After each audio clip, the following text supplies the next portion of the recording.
Okay. So what we will do is we will have a short break by me going over some of the code, right? So, and then we come back to the Q&A. So what I did, I prepared a small project. You can have a look on the wiki. And it says, the first point says, write an app that displays the current temperature, current pressure, and the altitude based on the pressure sensor. Okay, how hard would that be? How hard would that be to write an app that shows you the current temperature, current pressure, and the altitude based on the... What do you say?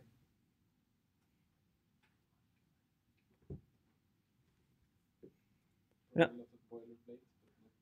Yeah, a bit of a boilerplate, but not too hard. 20 minutes of fiddling with stuff. Okay, so we will do that. And then it says, modify the app to include an altitude provided by GPS.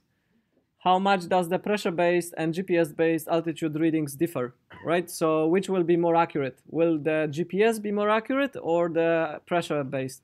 What do you think? Pressure, yes. Why?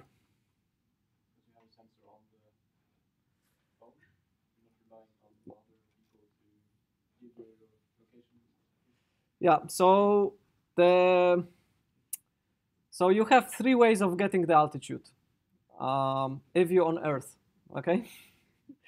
So on the Earth surface, you can get the pressure, you can get the GPS to approximate of how high you are, or you could use the latitude and longitude of the GPS and read the altitude on the point on Earth from the map, right? The GPS one is the worst out of those three, right? So reading the actual altitude from the map when you're standing on Earth is more accurate than reading it from the GPS. Why? Well, it has to do with the way GPS works, right? So the GPS is really good in translating you on the 2D sphere of the Earth. But getting the altitude out is a little bit difficult because it's not like tuned to do that. Like it's tuned to do the X and Y, but Z is sort of the extra, right? We can go a little bit in the theory of why is that, but you know, just trust me that's not the best. The one from the map is accurate because it's been kind of a geo, marked by equipment, right? So the cartographers use kind of special equipment to mark the altitude on the Earth's surface, right? And then you have the pressure. The advantage of the pressure is that if you take off, as we were discussing on Friday, and you're not touching the surface of the Earth, then you cannot read it from the map, right? You know from the map of what the ground level is, but you don't know where you are if you're sort of in the air. Then you have to use GPS or the pressure. The pressure sensor is quite accurate, but you have to calibrate to the kind of a baseline pressure on the sea level, right? And you may or may not be able to do that. So in Norway, often you are on the sea level, you can calibrate what the today pressure is on the sea level, and then if you go up or go down, then by the pressure difference, you will have a very accurate prediction of the altitude. But if you're already in the mountains or if you're already up, you have to assume what is the pressure at the sea level because it varies, right? It's not always the same. Okay, how sensitive they are to change in the altitude. So of course the pressure is quite sensitive, right? It reacts immediately. So when I move my phone, the pressure changes by something, and you will have a bit of noise also from reading from the pressure sensor. But the GPS takes some time. So the GPS updates, happen with certain frequency, and you don't get the updates instantaneously. You have to wait a little bit for the new update. And I said, test your altitude outside and inside the Fjellhallen. Why? Well, I've noticed that sometimes in the Fjellhallen, they turn the fans on, and they have very powerful fans which extract air from the inside the mountain outside.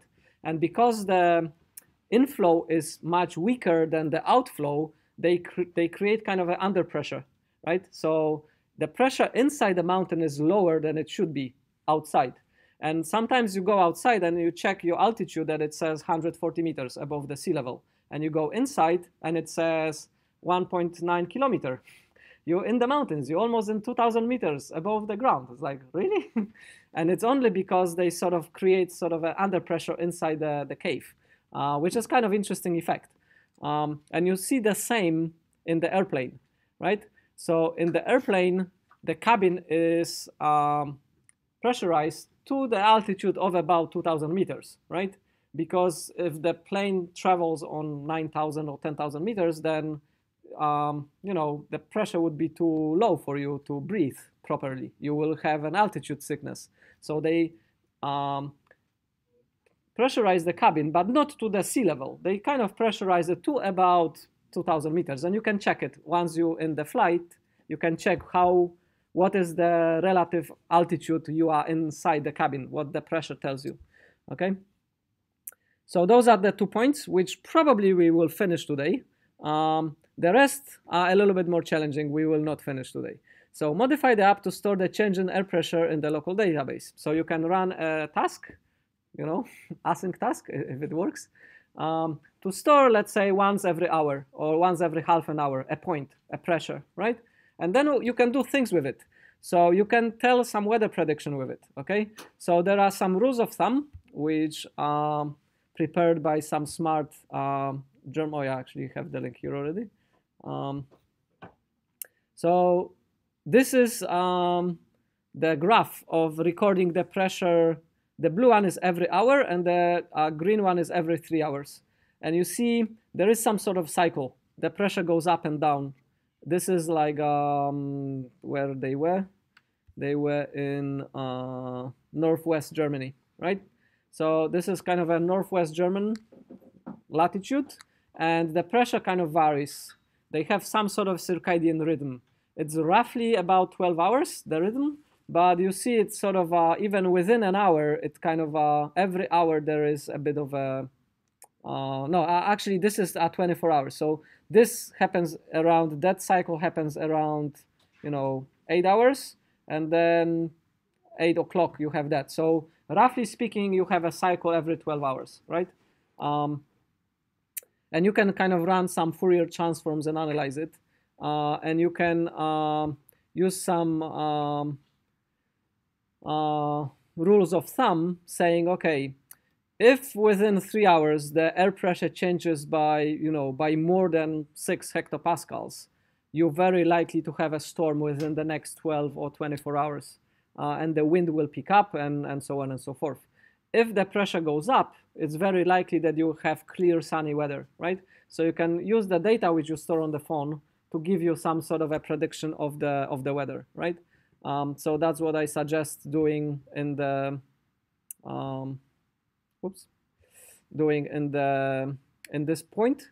So you can store the points, let's say every half an hour, and then use some sort of rules of thumb saying, okay, if in the last 3 hours the pressure went up, you can tell the user, okay, very likely there will be a good weather. Go outside, go skiing.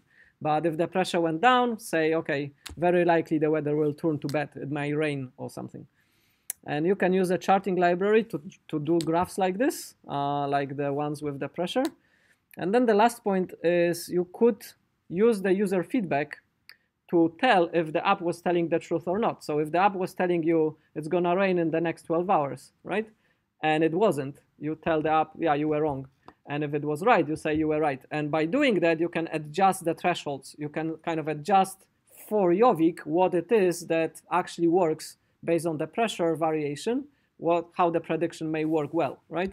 And you can even use like Azure Machine Learning Studio to do a machine learning model, which will be based on your feedback and what the app was predicting to make a good predictions about the weather in particular location, right? So of course, doing that would be sort of like a bachelor project. Up to here, it's a good mobile project for maybe 40 hours of work. It wouldn't be too hard. We're gonna do the first 2 points and we will see how it goes, right? So let me fire up on Android Studio. And I kind of done it yesterday, but it's so simple that I thought I will redo it again from scratch, okay? and I will show you how things are sort of done. So the first thing we need to do is we need to get the sensor data, right? And you have two options. You either go to Stack Overflow and find some code snippet for doing something, which I tend not to do, okay? Because of two reasons. One reason is the code examples are sometimes outdated. There are better ways of doing something. And Stack Overflow sometimes is very up to date, but sometimes it isn't. The second thing is, if you just use a particular snippet, you don't really see the big picture. So what I tend to do, yeah, let me open a new browser window.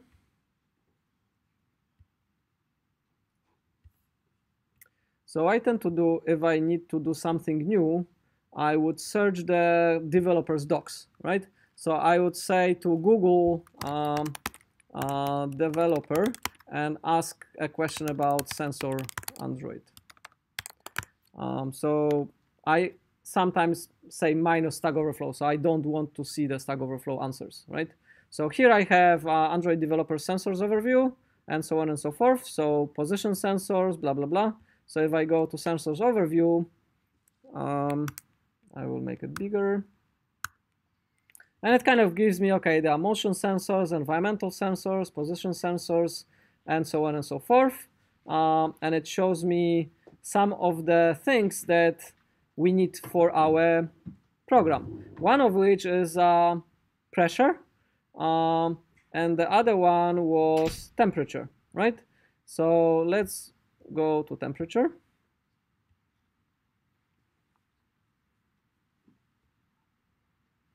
And it says, okay, sensor manager is something I will have to use. Oops, yeah, I lost the constant. So temperature. So I get some of the, yeah, let's go back so I know where that was.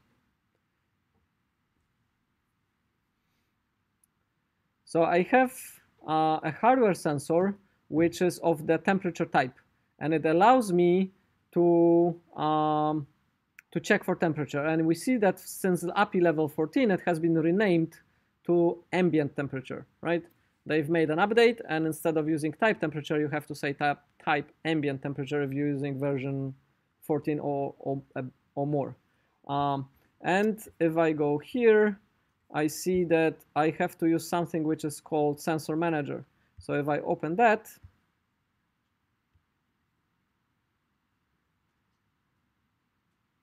it actually gives me a very nice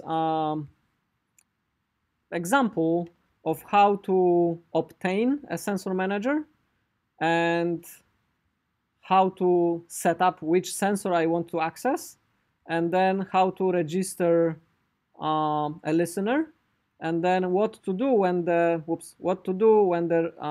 events trickle, right? So from just going to the docs, I already have an idea of how it needs to look like, right? So let's go back to the Android Studio. Let's say we will have new project. We will call it sensor demo, and the rest we leave as it is. Yeah, it's a little bit small, isn't it? But I'm not doing anything unusual. I'm not changing anything. I'm saying empty activity, and main is fine. And this is there was a question on the issue tracker whether to use particular like recycler view. For most of the questions whether you should or not should use the latest API, for this course the answer is use the latest API. Okay, if you're building something for production, if you're building something that you want to deploy on Google Play, then you have to ask yourself, okay, what are my priorities? Are my priorities to have a kind of a broad range of devices covered? or do I have enough resources to, or do I not have enough resources to maintain it? Therefore, I will only allow the latest fonts to use it to try, and then once the app proves itself to be usable or popular, I will support the other devices, right? So it's up to you to set up your priorities. For most of the things, doing backwards compatibility with the app compat is not too hard work, actually. So we leave it ticked. I will show you. So normally, I hope it clicked. Yep. So normally when you have your activities, they will inherit from the activities superclass, right? If you're doing the app compat, you will inherit from the app compat activity instead, which brings in some kind of backwards compatible APIs. And how does it work? It works that you're using the latest APIs, but on the devices that don't support it, the compatibility library fakes it, right? So like, for example, older devices don't have the action bar, and you couldn't use the action bar because they don't know how to do it. But the compatibility library knows how to do it. So even if you're running on Android, say, 17 or something, which didn't have action bar, the compatibility library implements it and fakes it, so then you can use the APIs which were not existing in the earlier versions. So your code kind of is nicer because you're using more consistent APIs, but it still works on the older fonts. Of course, it's not ideal, right? So of course, some of the API calls in like the latest ones are not available in the compatibility library, and not everything is backported through the compatibility library. So then you would have to check it. If you're just using native and the latest APIs, then you don't care because you have them. Because you will restrict your phone only to use the version that kind of supports what you need.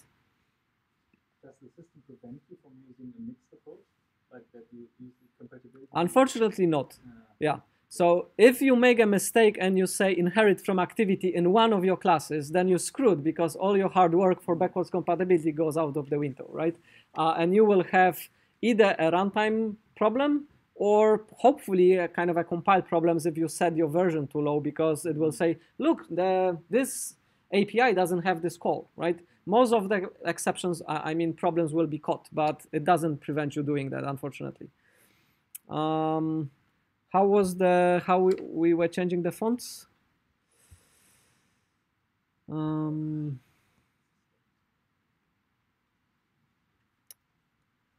So it was in the editor, right?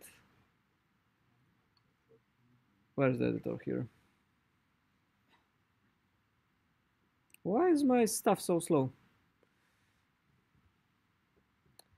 General.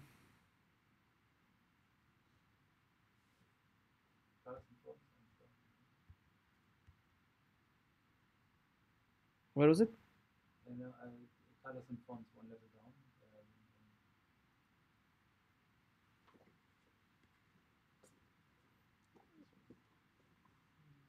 Oh yeah. Oh, here. Yeah, font. Good. So we do 18.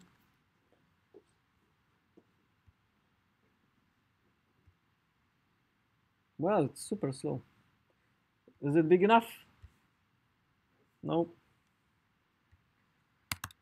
21. Yeah. Big enough? Okay. So we have a basic app. If we run it, it will say hello world in the middle. That's just the standard one. So we go to the layout.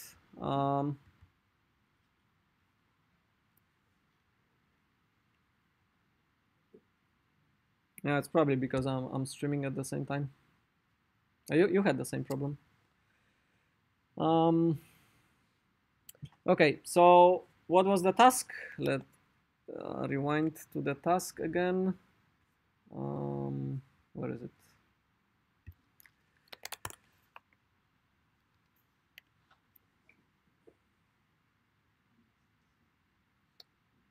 So exercise, current temperature, current pressure, and the altitude. Okay, so we go here. And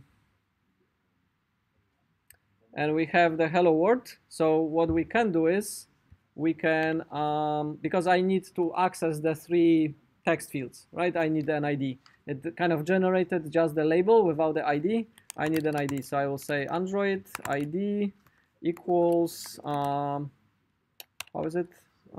Add plus ID, and we call it text view underscore pressure. Okay, so we will have the pressure. Let's put it a little bit up. And if I go to the design, I can change the fonts to be bigger. So I can say text size is 24. Yeah, looks good. I can copy that and paste it twice because I need a pressure, altitude, and temperature, right? So I will, make 3 copies of it. Okay, so normally what we would do is I would have a label. Yeah, let's have a label. So I will copy it 2 more times. So I will have a label here.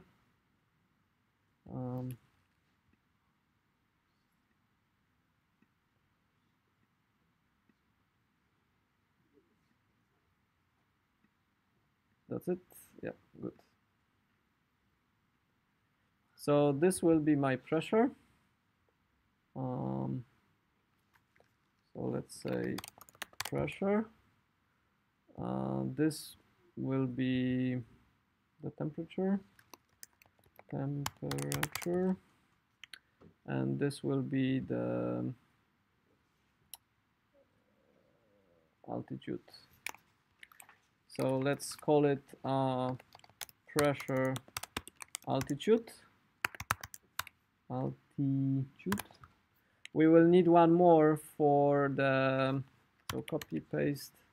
We will need one more for the GPS based altitude, but for now let's just stick, oh come on, where did it go? Yeah, I will add it in the text. I don't quite like, okay, so I have the ID pressure. It says pressure, so I don't need to have the ID actually for the label. So the first one is the pressure.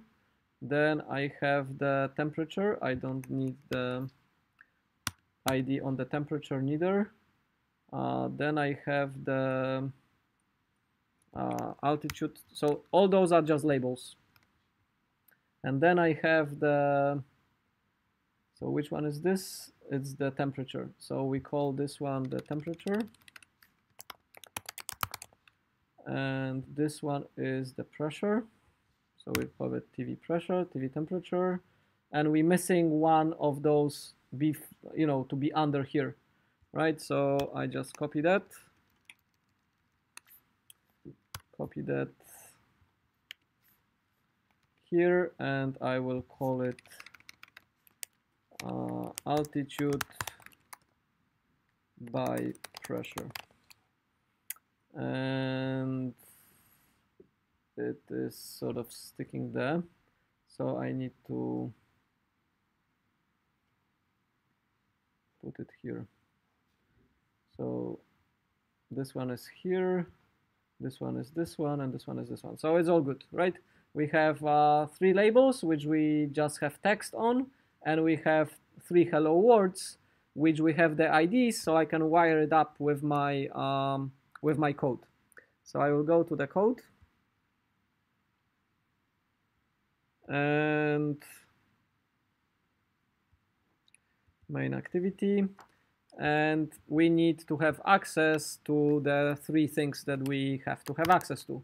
So we will have a text view, access to TV pressure, and copy that 3 times. one is called TV altitude by pressure, and then temperature. Okay, we resolve the imports, right? So I usually, when I'm doing the coding, I usually have a private method which is void and is called setup UI, and that method, sets the wires up all the fields for me. So I don't clutter the onCreate too much, because it's sort of, if I keep adding stuff to it, it will get a bit cluttered. So I kind of have to do those three things, and I usually do it in an additional method. So I will set up UI, and the private setup UI will basically do what it needs to do, which will do TV pressure equals find view by ID, and then we have to find the TV pressure handle that we have, and we have to say this TV temperature equals, and so on. Is that all clear for everybody, what I'm doing right now? It should be pretty straightforward, right? Altitude by pressure, find by, yeah, and RID TV. And you see why this kind of a prefix works quite well. So if I have a text view, I have the hint of all the text views IDs that I can find, right? So I kind of like doing it by kind of it's this sort of like a Hungarian notation. If I called it like altitude text view, you know, you have to remember that it was called altitude, right? Or pressure bar altitude, or whatever that is, whatever that name is, which you don't remember. But TV is kind of easy to remember because you've named all the text views TV, right? So then it's sort of, you get the hint, you get the help. All right, so we have the UI wired up. The second one is not. Yeah, second one is broken. I copied and pasted without fixing it. Good spotting. Sorted.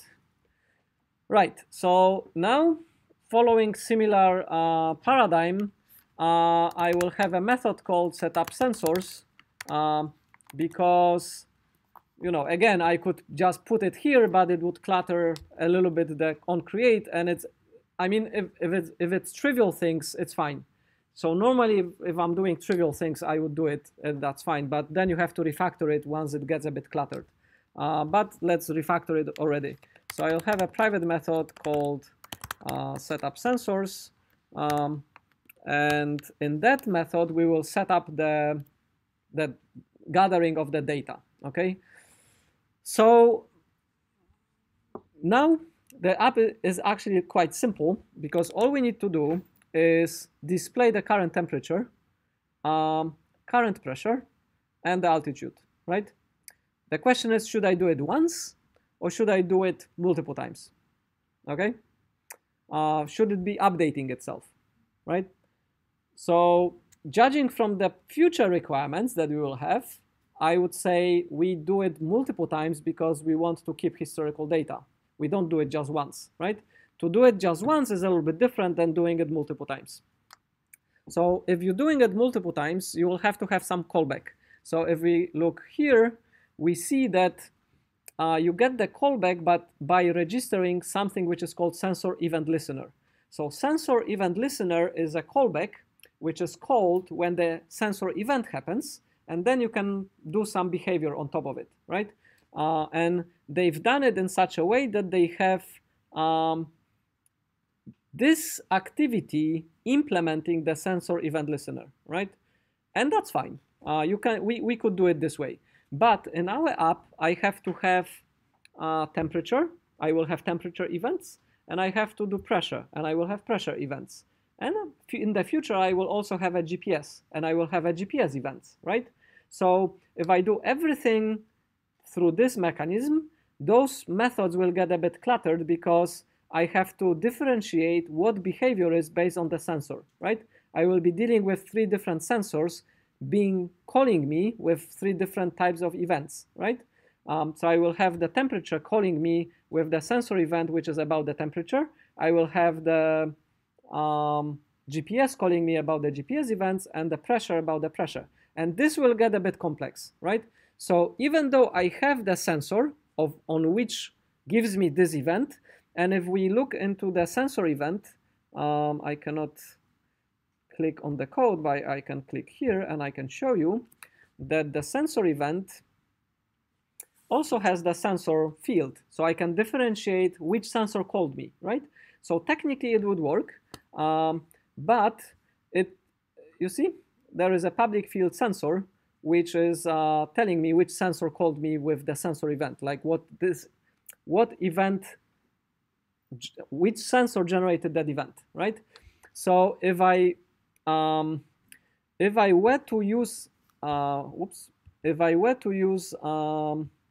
this mechanism, what would happen is in here I would have to say a case statement or some if statement saying if the event is from that sensor, do this, and if else the event is from pressure, do this, and it gets a bit unclear, right? But if you were to do a switch statement and have methods for each of the on sensor change, like on temp change, on pressure change, could you just delegate it? Would it be still kind of manageable, or?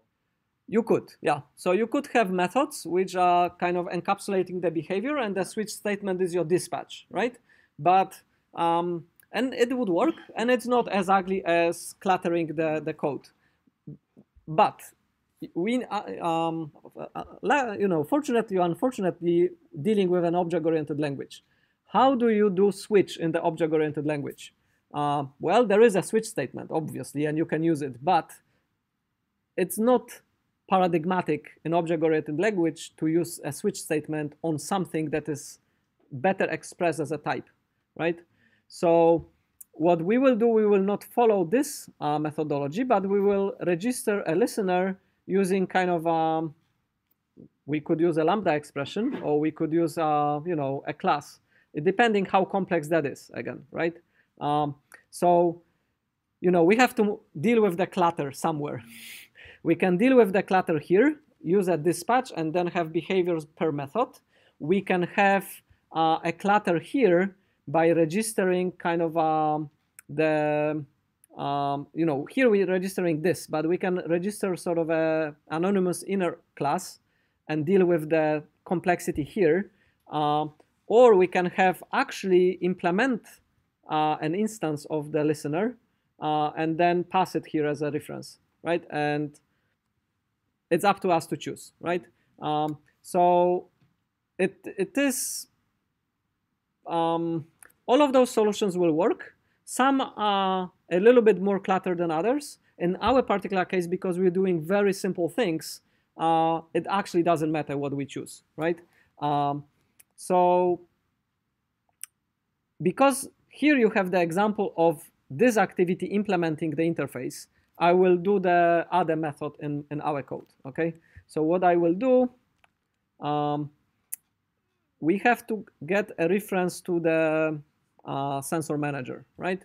So we're doing it by having a kind of a field called sensor manager, which manages everything.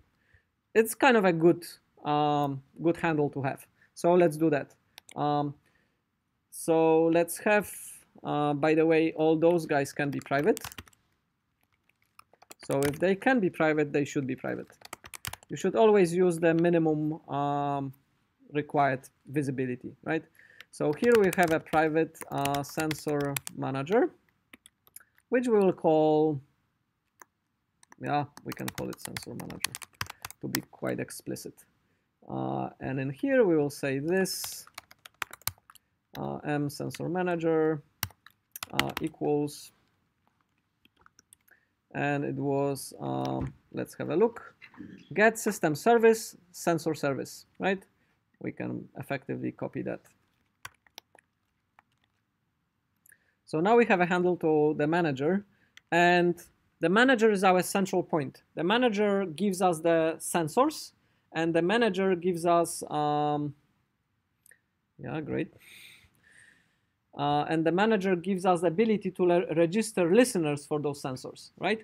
So in our case, we will have to have two sensors to start with, which is the temperature and the pressure.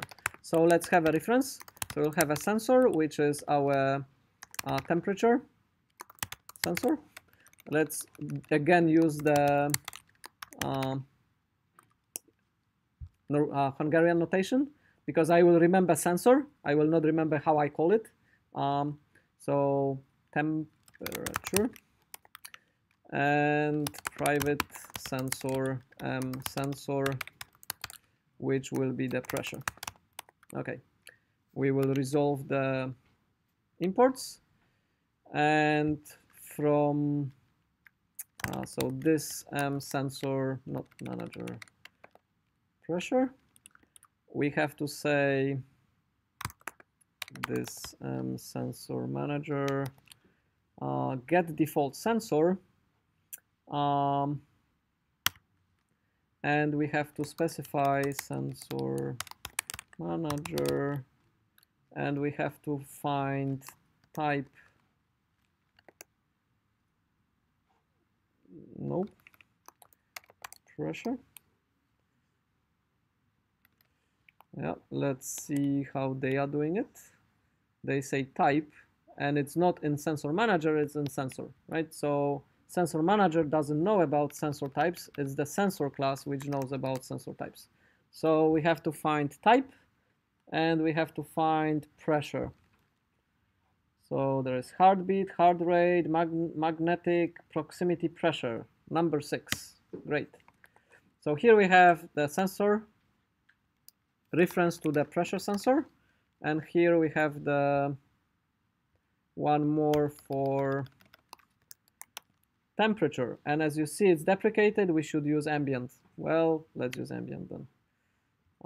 And we say temperature. Clear so far? Pretty straightforward.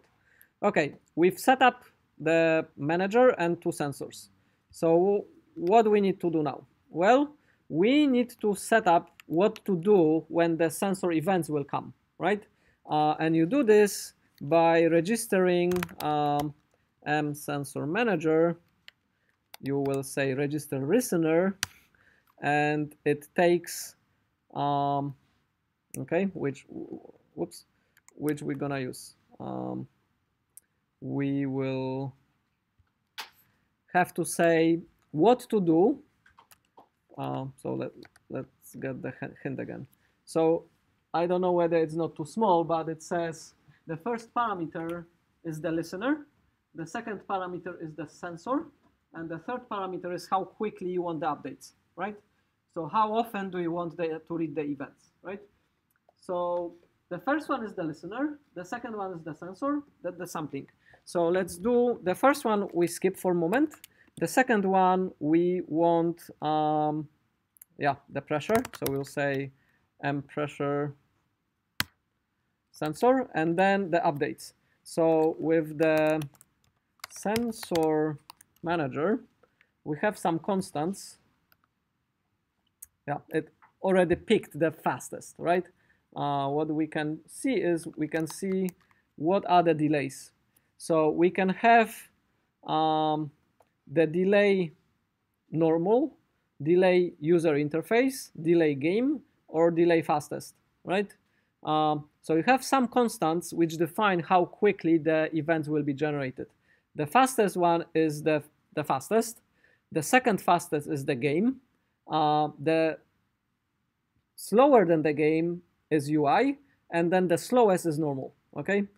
What does it mean? Well, it means it's probably like, how would you decide? Okay, if you're doing assignment 3 and you're doing the ball, you have to use the fastest because you want to get a really quick response of the ball, right?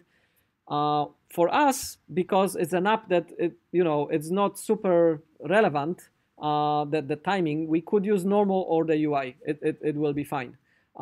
If you're doing something that is actually something to do with the UI, it's something interacting with the user, then probably you should do UI, right?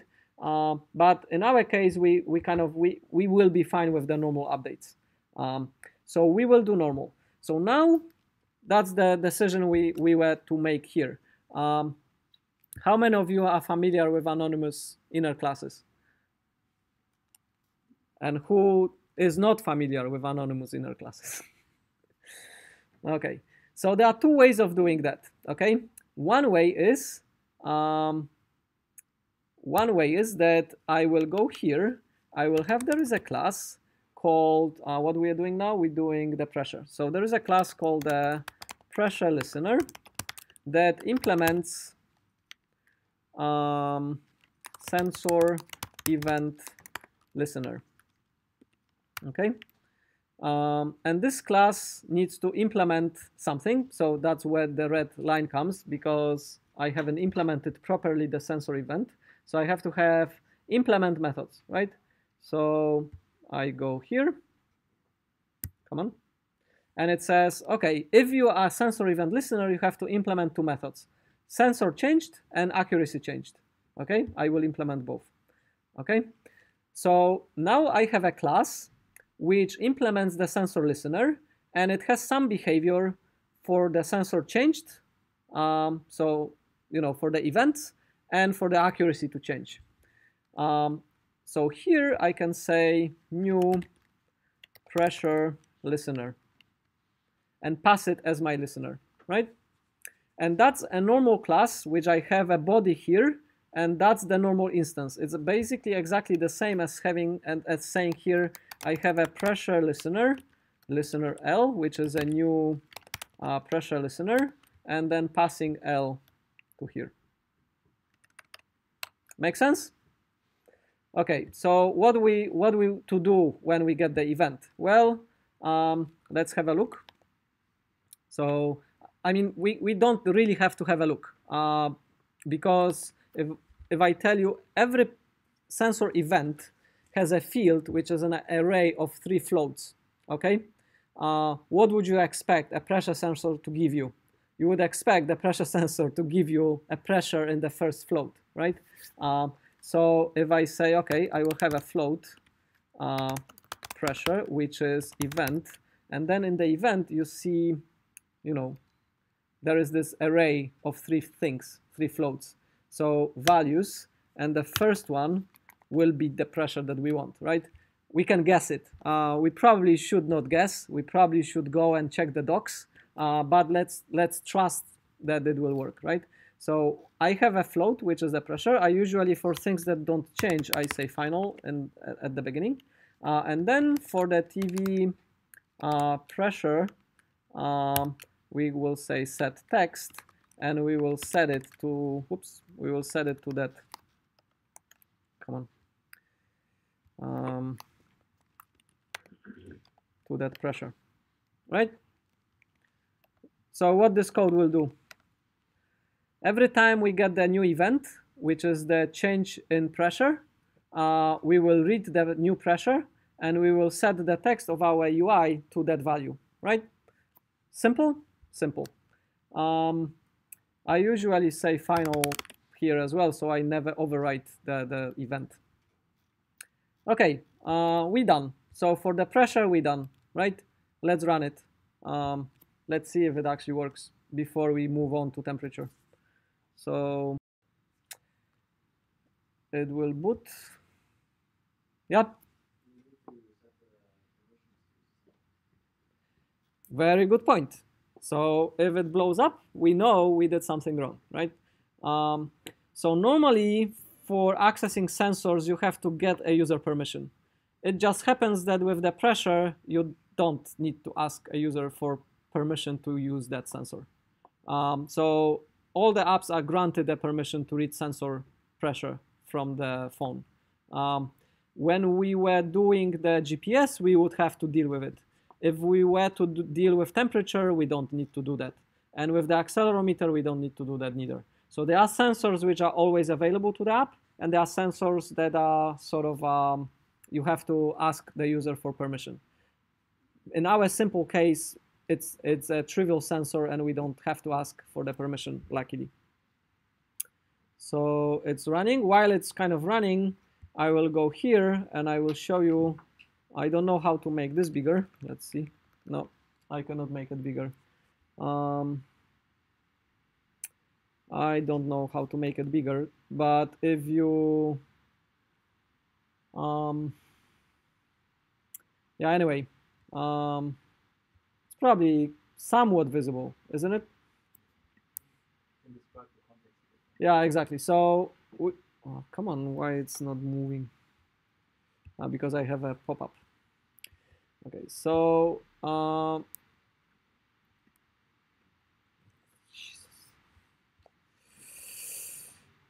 let me see. I would like to have a mouse. Move. Okay, for some reason I cannot move it. So anyway, the context is you have something called virtual sensors here. You can click it, and it kind of shows you some of the sensors that you have. You can virtually generate accelerometer and gyroscope events by moving the phone around, right? Oops, bad idea. So we went to landscape mode. If you go to, yeah, let's go back, not this one. Yeah, let's go back to horizontal. If you go to additional sensors, we see there is something called pressure in hectopascals. And the pressure is set to 13.3, right? And the phone reports correctly that it's 1013.25, right? If I change the pressure, watch what happens. The phone reports a new pressure, right? So I can kind of simulate a pressure change by pushing particular data into the virtual sensor, and that sensor reports that data to the app, and the app updates the UI. So it basically works as we expected, right? So the pressure sensor listener is listening to the pressure events and keep updating the UI, right? It looks pretty stable here, right? As if nothing is happening. So let's make a small change, and let's add a log I to say pressure has been updated to, and let's add this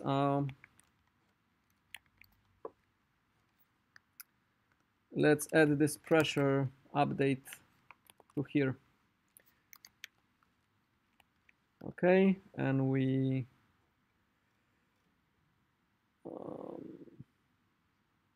yeah, do this. What's that? Yeah, and we go log cut. Oh yeah, you have to have a tag. Sorry, good spotting. So what is it called? Sensor demo. So we have to have a tag and the actual message. Yeah.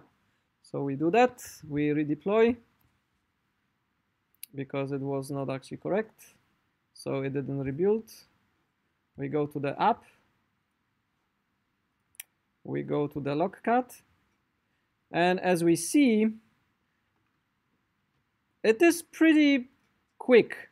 So let's stop it. So in a second, I'm getting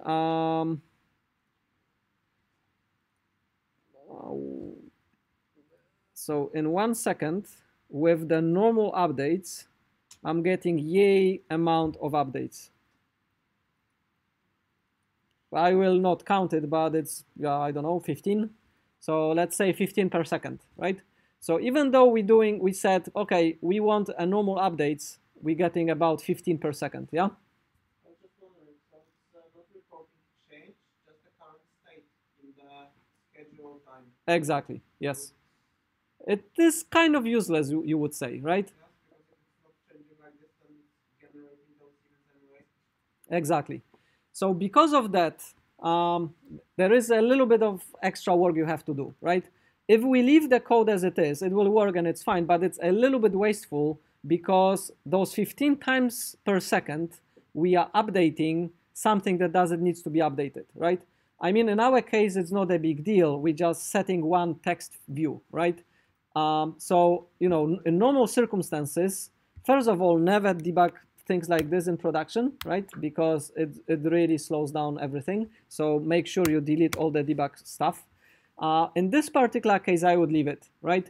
But as soon as you're doing anything more than just setting a text field, you should probably not do that unless you have to, right? So I would say if pressure is different to old pressure, do this, otherwise do nothing, right? So remember the rule of doing nothing if you don't have to do something on mobile to preserve energy, to preserve battery, and to preserve, you know, RAM and all those things. If I don't have to do stuff, I don't do it, right? So I will need to have, you know, a float, private, which will be old pressure. For the consistency sake, because we named the member things with M, we probably should be consistent, right? So I will name this M as well. And I would say if the pressure is different than the old pressure, and the old pressure, let's say, is 0, then the old pressure is the pressure, and we update the string, right? Otherwise, we do nothing. Yep. That would it be worthwhile to point to primitive object types of float, for example, like from memory point of view? Say it again. Would it be worthwhile to differentiate between object types and primitive types? On that example, why you use a primitive type for? Yeah, for performance, for the boxing and unboxing. Yeah, that's true. So people may not know that. Yeah. So who? Okay. So who knows primitive types difference to object types in Java? So, Tomek, what's the difference between float and float? More like how to use it in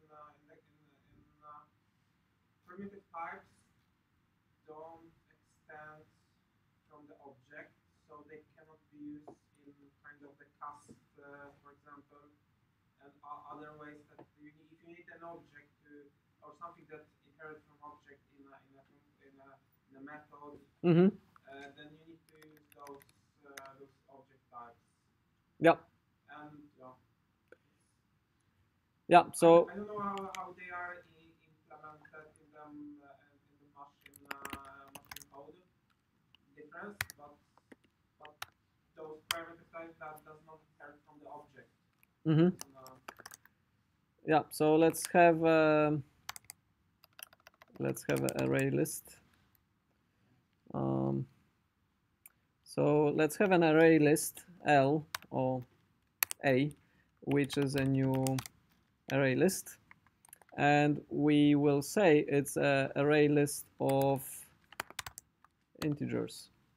Okay, and then we will say A at 1,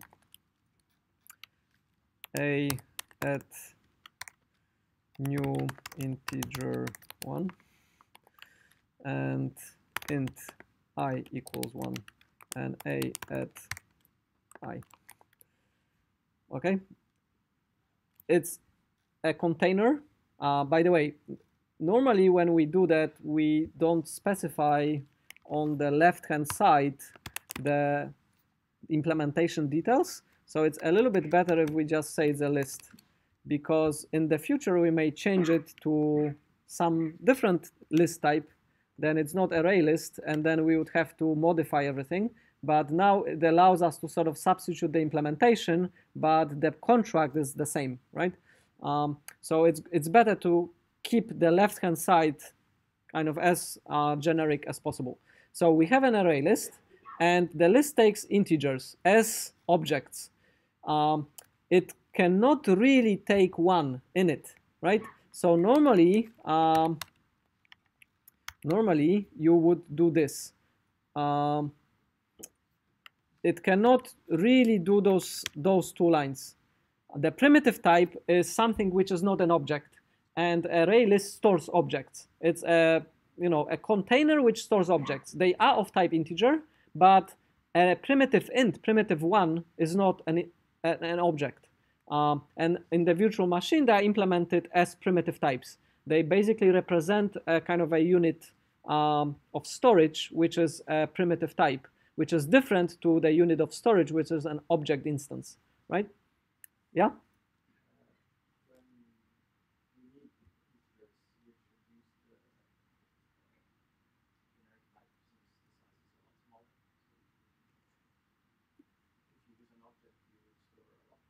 That's correct. That's correct.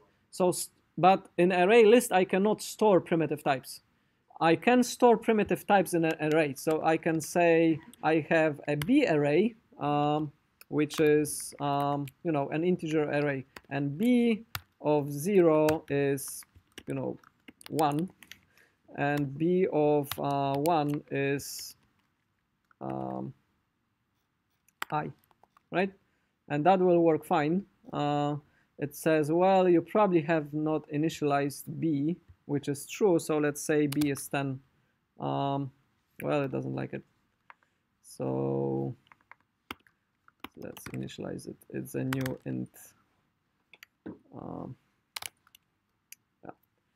So the difference between this is that this is much more compact. It really occupies only, let's say we only need 3 ints. So that will really occupy physically 3 ints of space, right? The array list of 3 ints will occupy much more because they have been boxed into an object instances, and it's much more inefficient, right? The other thing is I can do something like B from 0 plus B of 1, and it's an expression that is automatically calculated. Because this is a primitive value, this is a primitive value, and adding 2 primitive values renders a new primitive value. So I can say there is an int c, which is the sum of those 2 things, right? If I were to do, an int d, which is, and I get 2 items from A, they have to be converted to primitive type to be added, right? I cannot add objects together. I mean, objects don't make sense to be added together. I can add the integer values of those objects, but not the objects themselves. So there is kind of this process is called boxing and unboxing, right? And normally when we don't need to box and use objects, we opt to use primitive types. You will only use objects if you have to. If you can use primitive types, use primitive types. It doesn't mean that you should never use the integer or array list like this, because sometimes it's, you're generating something dynamically and you need to have objects, and then it's fine. So that is sort of a sidetrack discussion about primitive and non-primitive types. And the highlight here is that this is a normal call. Again, I can have integer O, which is a new integer, and let's say it's value 1. And I can say A at O.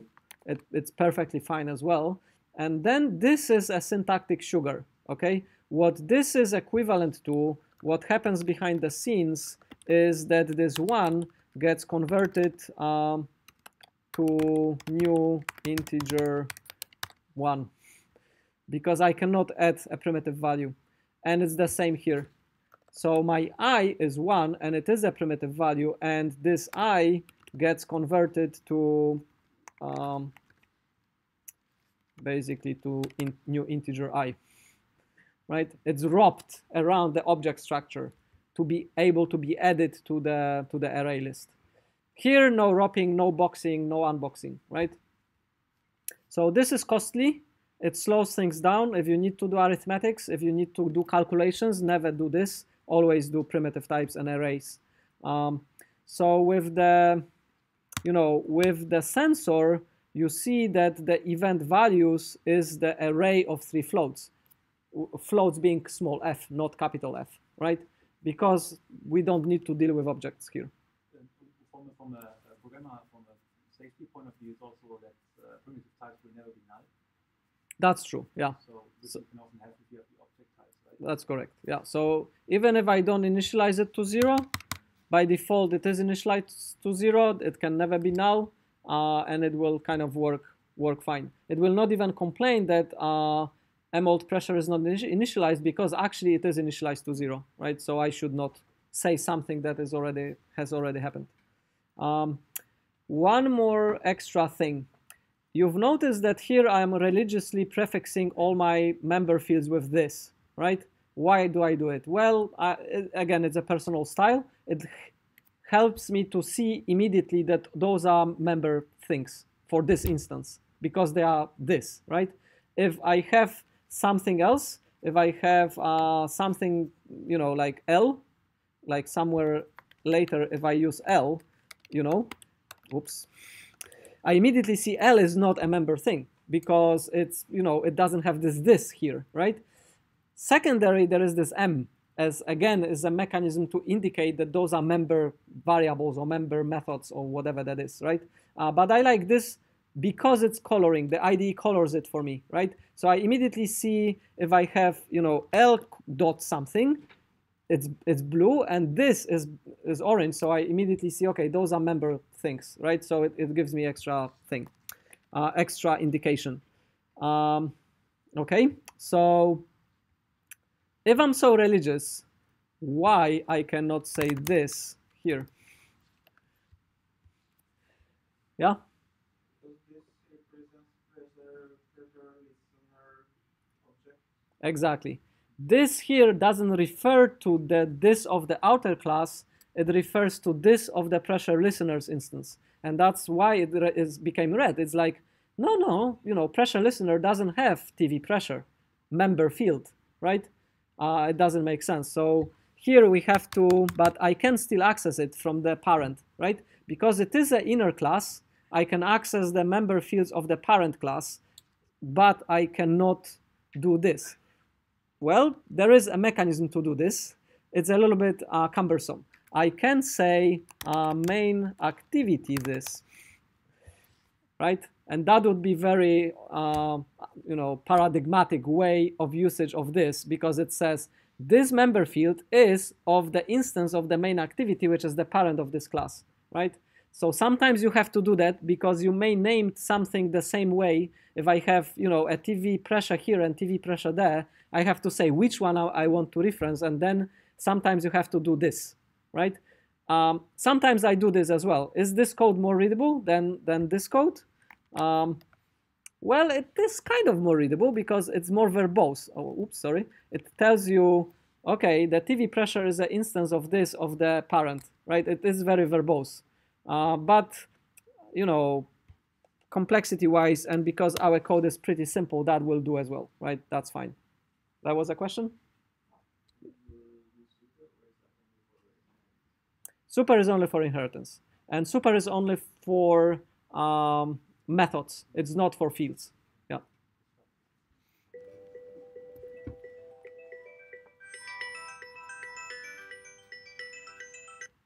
Yeah, my daughter, I will call her in a moment. So where we are? Okay, so we've explained this. We've explained the inner class. We've explained accessing the parents' fields. We've implemented the listener for our pressure with this model.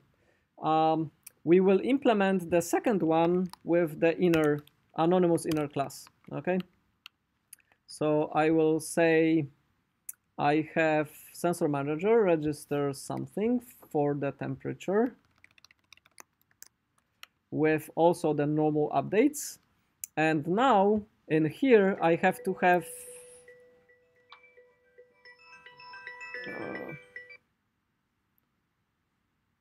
Lidia? No cześć, zadzwonię do ciebie za 20 minut. Jestem na lekcji teraz.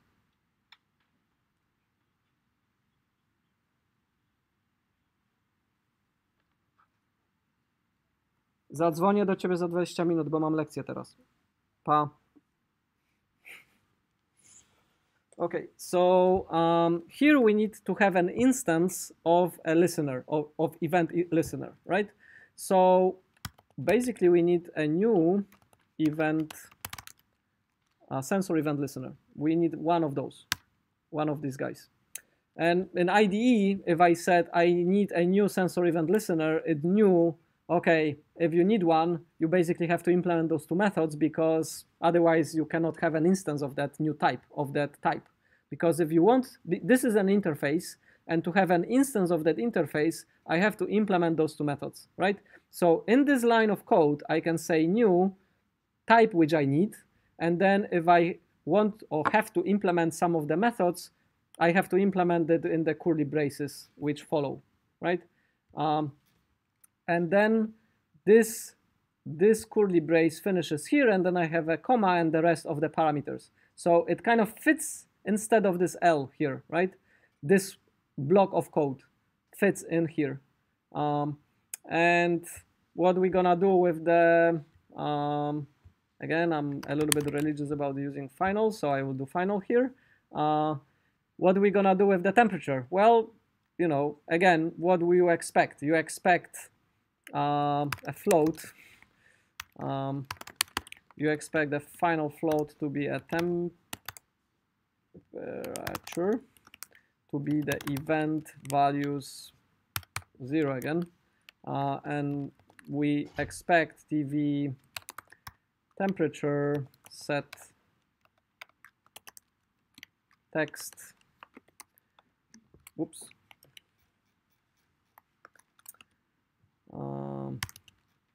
Temperature.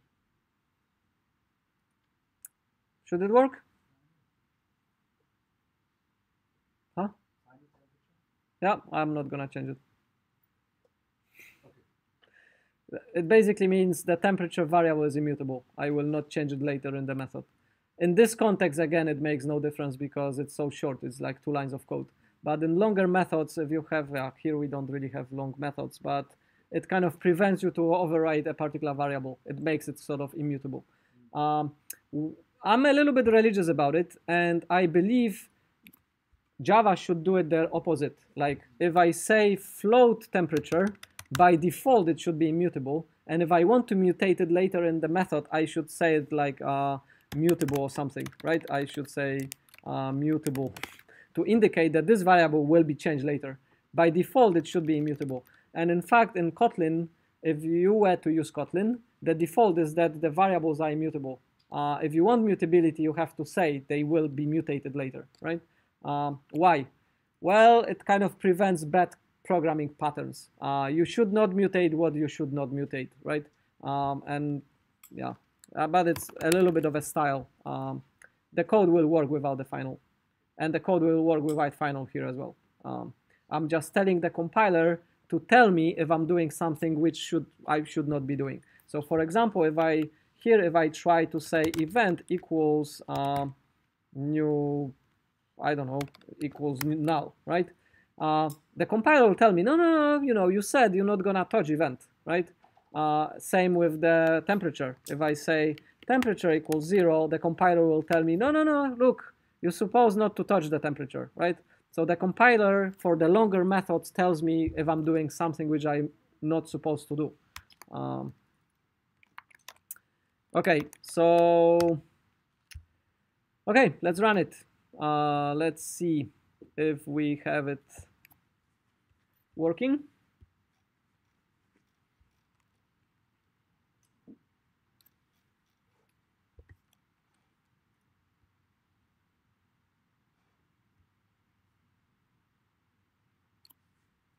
So here we have the ambient temperature sensor, which says that the current temperature is 0, right? 0 degrees. And the phone reports, okay, it's 0. So let's move it. Let's move it to 32 degrees, and the phone reports. So it works, right? Yeah? How about permissions? So, well, we don't need permissions to ask for temperature and for the pressure. Yeah. So it works because we don't need to ask for those permissions. Yeah. So accelerometer, temperature, and pressure are examples of sensors which you can read data from without asking for permissions. Yeah. So at least for now, they are considered safe. Why? Well, again, it's a kind of a choice the framework does, right? A lot of apps require, like, for the ball, for example, you need an accelerometer. Without gyroscope and accelerometer, that wouldn't work, right? So then when someone installs your ball moving up, and the app asks the user, oh, do you grant the accelerometer permission, right? Maybe your grandma doesn't know what the accelerometer is, and she says no, then the app doesn't work, right? Not everybody knows what accelerometer is, right? What is a pressure sensor? Like, okay, the question is, should I grant the app permission to the pressure sensor? What? Well, there is a trade-off, right? Of course, it's a little bit of spying, but what personal sensitive information that sensor can give the app that I don't want the app to get? Well, it's very minimal, right? Yes, it can be misused for some things, but in general, like, how can you really misuse a pressure sensor? Yeah, I don't know. I mean, accelerometer is much more personal because it can tell what you're doing with the phone, where you are, you know. But pressure is, or temperature, not that. But it's a judgment, right? The framework decided that those, for convenience, you don't have to ask it, and the user doesn't need to deal with it, right? All right, so we have two things sorted.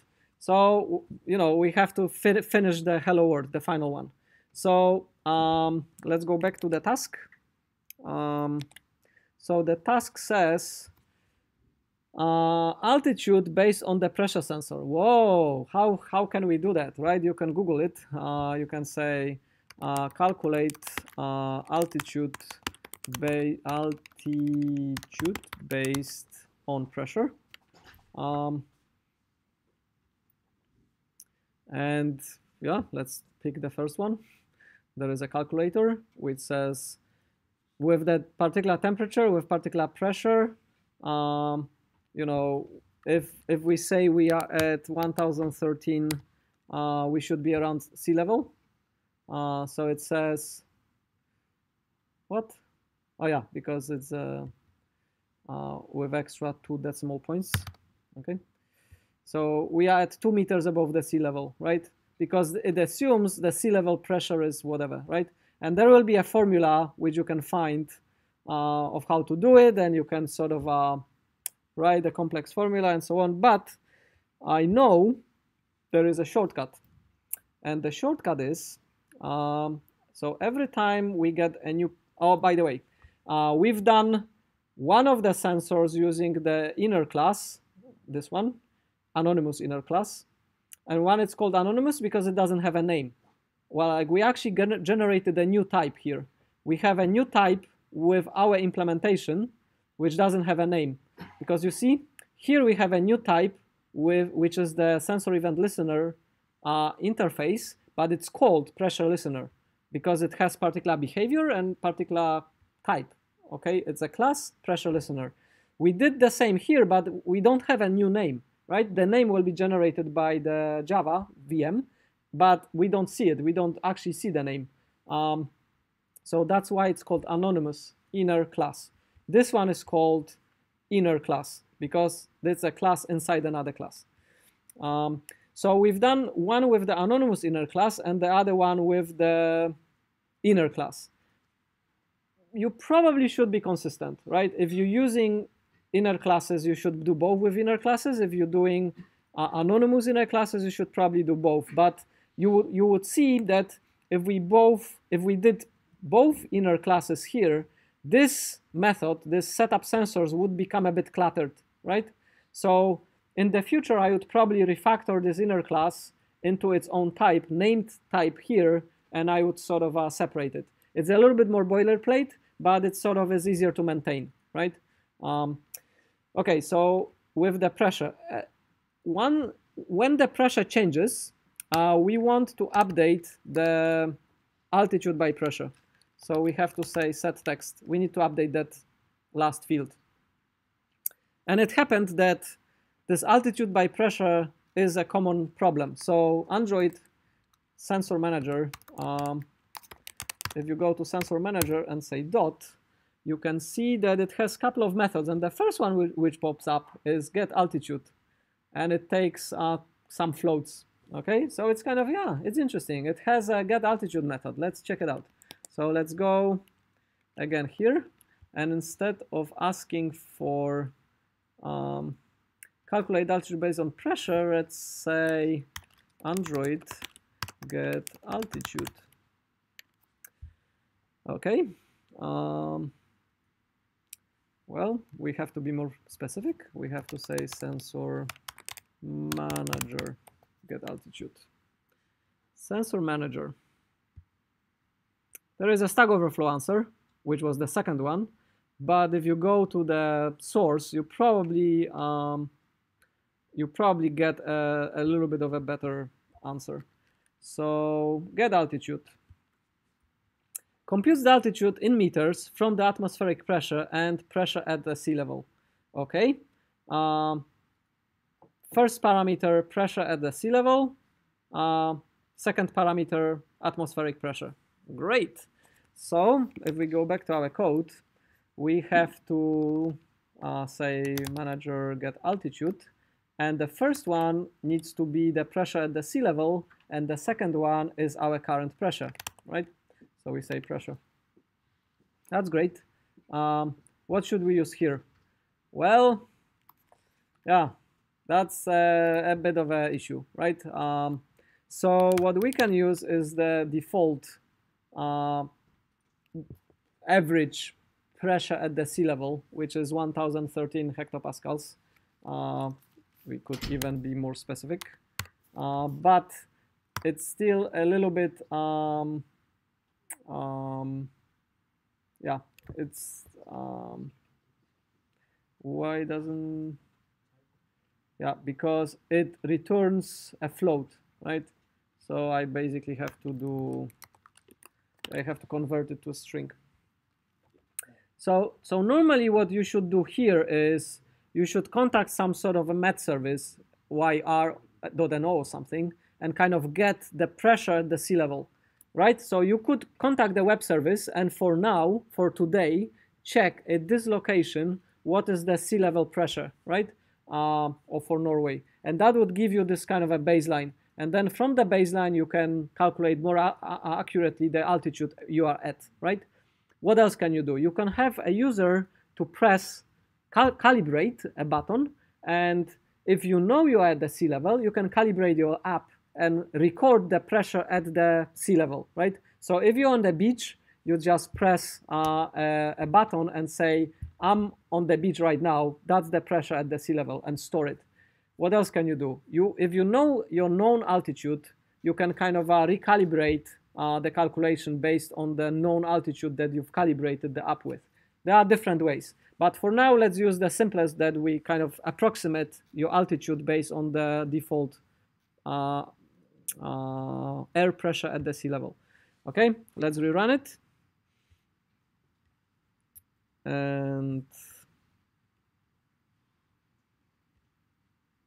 yeah, I'm really puzzled why I cannot move this window. Anyway, did I press the shut button? Might have.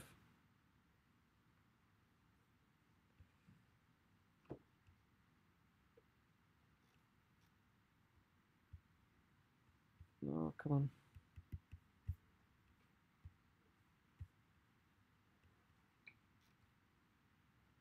I might have pressed, unfortunately, the shutdown button.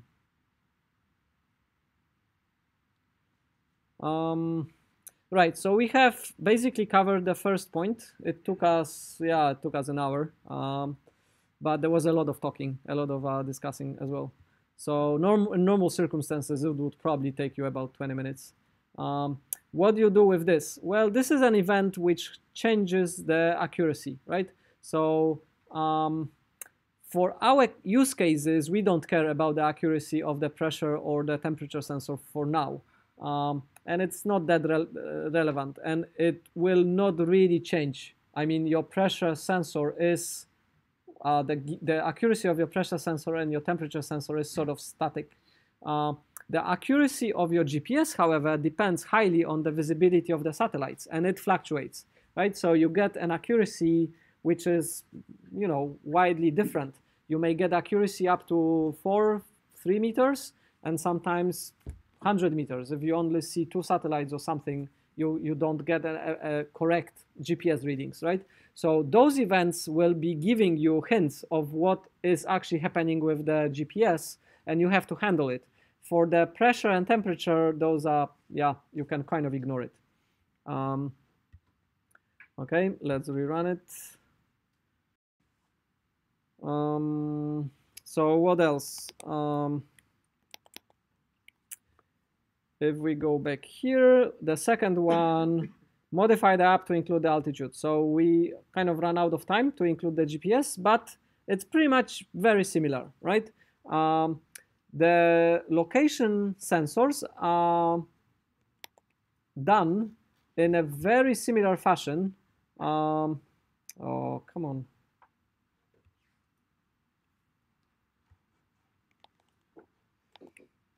Yeah, that's the problem which was also discussed on the issue tracker, that if I like shut down the phone and it saved the state, I cannot like boot it until I do a full reboot. So it's doing the full reboot. Yeah. Right. Yeah. Yep.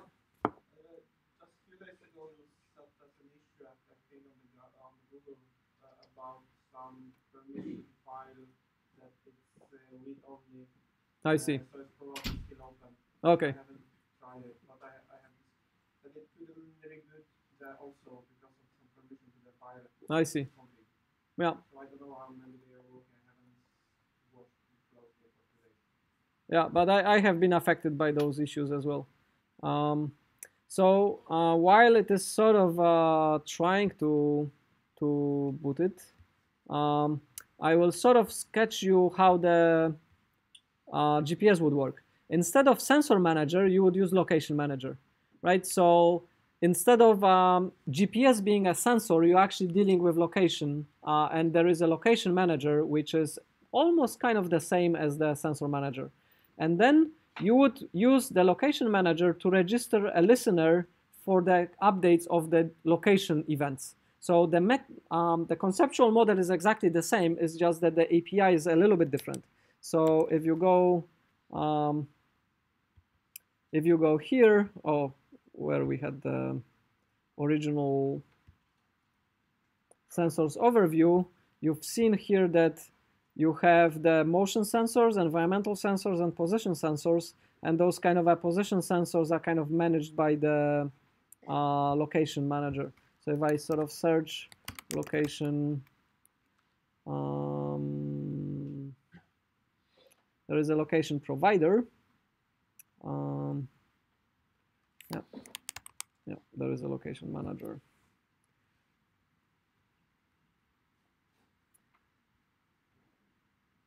You see? So you're basically getting it by saying get system service context location service, and then you can add listener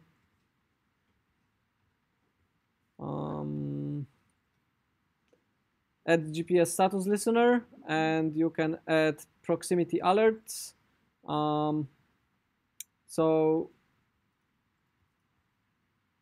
And you can register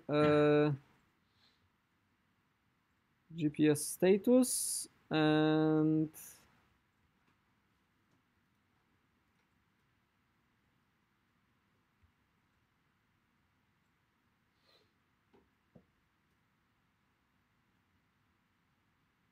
yeah, you don't want the callbacks. Yeah.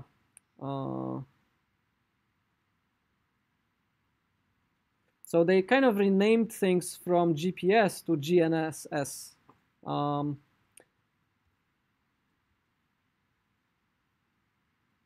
And let's see, GPS status listener.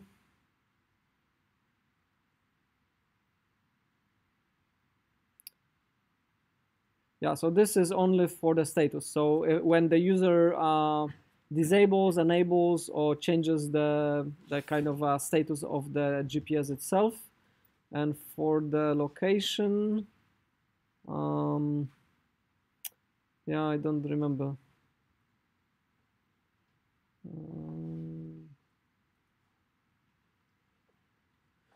Yeah, if you're doing one-off call, you can get the last known location, but I don't remember what was the listener called.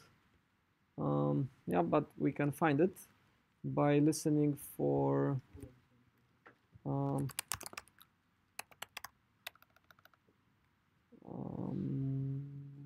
location listener.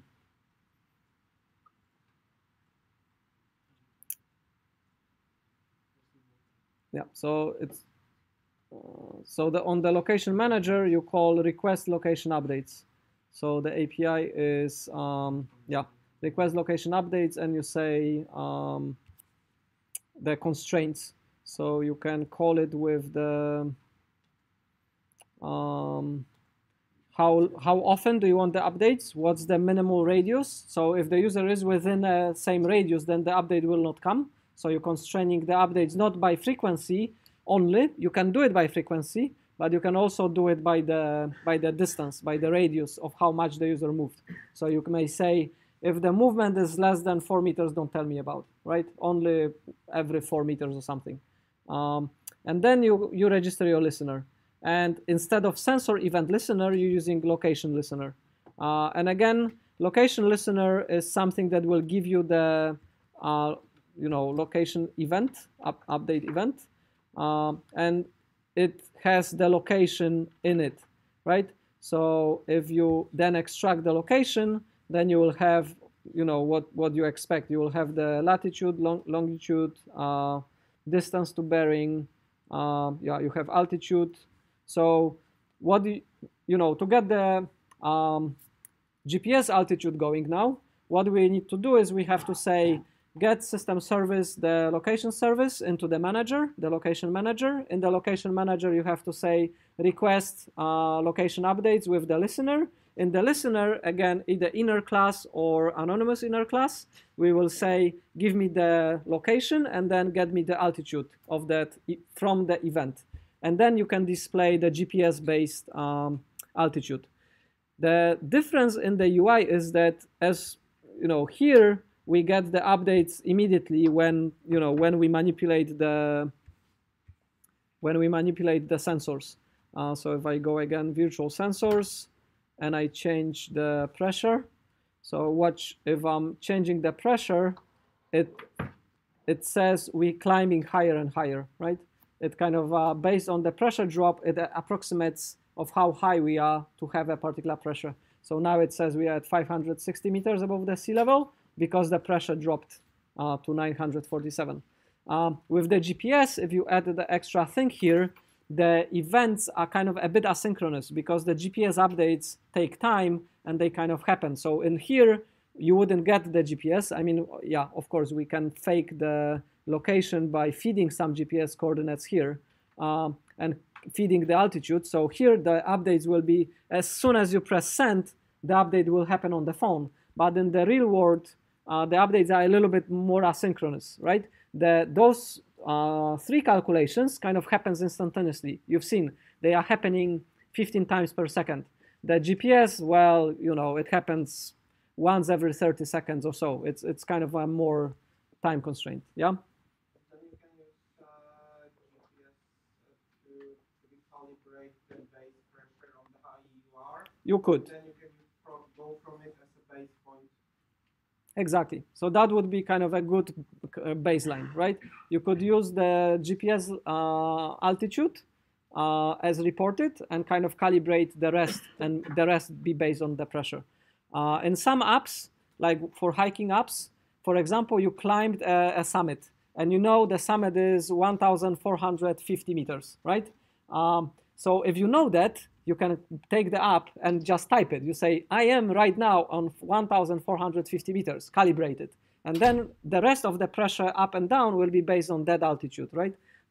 So you can do it this way as well. And you can use the GPS as well, so as you just suggested. Okay, so that kind of covers it. It demystifies some of the sensor usage. It is, the code is simple, and the managers really make it easy to interact with the sensors and register the listeners. But you need to know a little bit kind of about the mechanics. For example, about the updates frequencies, and that the events, for example, for pressure and temperature are happening no matter what, even if there is no change.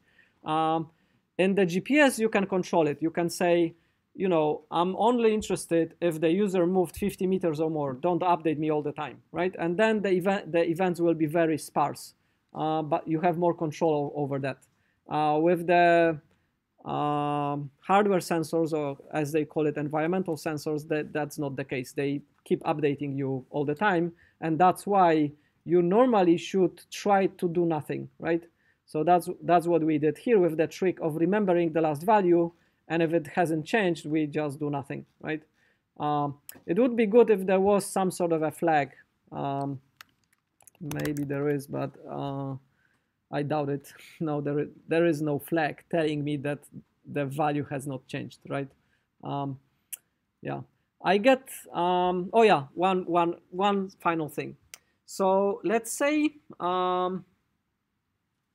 you want to do some sort of analysis of the signal, and you set the frequency to the highest, and it's kind of a happening. Maybe it's like 100 hertz, right? So it happens once every 100th of a second. You may assume that the events are happening once 100th of a second, but in fact there is a little bit fluctuation. They are not exactly happening every 100th of a second. On average, it's 100 hertz, but in real life, there is a bit of drift back and forth. And this timeout is, timestamp, I mean, this is very accurate. It tells you exactly kind of up to milliseconds, maybe even nanoseconds, when the event happened. And when you really rely on some sort of time series, you have to use this. You cannot rely on the spec of the phone, which says, the accelerometer highest frequency is 100 hertz. Don't rely on it. You have to use this as a metric, right? And we've noticed by experimenting with different phones that this kind of, it's not super strict. It kind of fluctuates a little bit. So for depending what you're doing, if you require very high precision, you have to use it. If you don't, you can use it, but you can approximate. So you can take the first event and the 100th event, take those two timestamps, and divide the rest based on the time it took between the two events, right? To see the actual frequency of the updates. Yep, so there is no way of knowing that nothing happened, so you have to check for it. As I said, here it's not such a big deal, but if you're doing the ball and you're updating your animations and a lot of things, then you should be quite robust. With the ball, basically, things will be happening all the time because you cannot hold the phone entirely still, right? So you can assume, I'm getting new accelerometer data all the time because everything will be a couple of decimal places different, right? So you can have a sensitivity. You can set, instead of comparing those two values, which for the accelerometer or for the rotation vector will be always different, you can say if the pressure is bigger than the old pressure plus some delta, right? And then the delta makes it sort of, you get your sensitivity. So if there is a change which is smaller than particular change, you treat it as there is no change, right? And you just keep doing what you're doing. So you can do it on the ball. You can say, if the change is so small that it's just a noise, I will ignore it, right? And I will just keep animating the ball the way it's being animated. So for the final thing, if we go to the event, no. Let's go to the sensor manager. No, we have to go to the sensor. Which one you think? Let's. So for assignment 3, with the ball, out of all the sensors, which oh come on,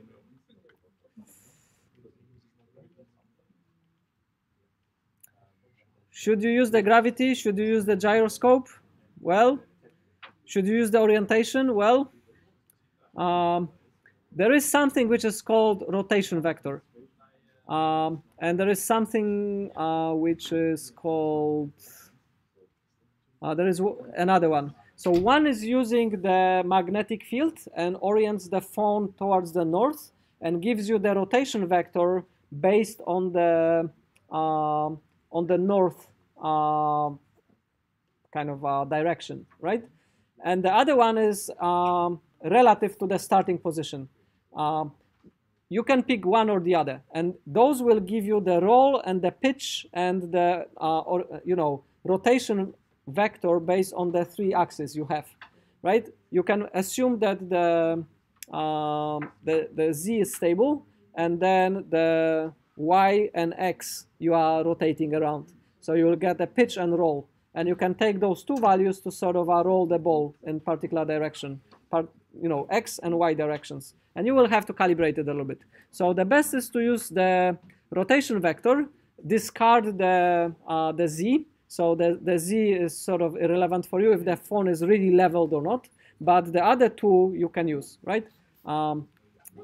And you can use the one with the magnetic north, in which case the user will have to like move and face the north for it to work, or you can use the one which ignores the north and just starts at the starting position, and then wherever I'm facing, it will give me the roll and pitch, right? You get the idea? Yeah, okay, so that's it. Thank you. One fast question. Yep. I'm using async task